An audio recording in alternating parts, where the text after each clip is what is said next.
A common defense of MK 2011 / criticism of the 3D era of MK is that the 3D era bankrupted Midway Games and 2011 saved the franchise. This is evidently a claim made by people who weren't around during the Midway era, who only started in the NetherRealm era, and who probably take what on its trailers says seriously because they have no goddamn idea what the hell they are talking about. For starters, the 3D era lasted from 2002 to 2008. During that time, Midway made numerous other games that didn't sell as well as MK, games like PsyOps, Area 51 and Ed, Edd n Eddy. MK games generally did better critically and financially. Every 3D era entry sold over 1 million copies, and DCU, the game that was supposedly so bad that it tanked the company, sold almost twice that. If anything, the 3D era kept the company going, and it was the lack of another hit to help prop the company up, coupled with MK vs DCU releasing right in the middle of the 2007 to 2008 lawsuit Midway were fighting over their alleged theft of the premise for PsyOps that led to their demise. MK was basically funding every other game Midway put out at that time.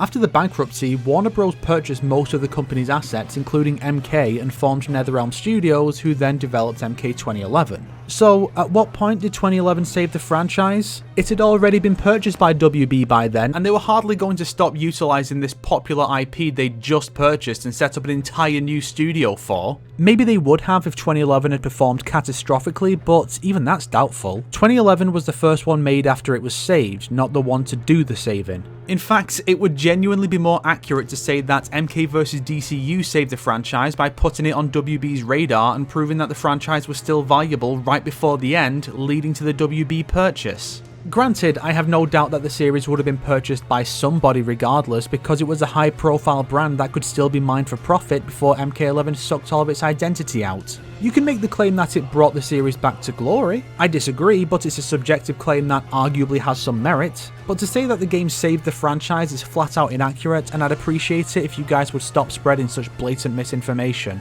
I'd like to get back to more non-MK related content, so for the love of Raiden, stop saying such idiotic things that I then need to debunk. Because you know what people on the internet are like, if you say something stupid, people will believe you.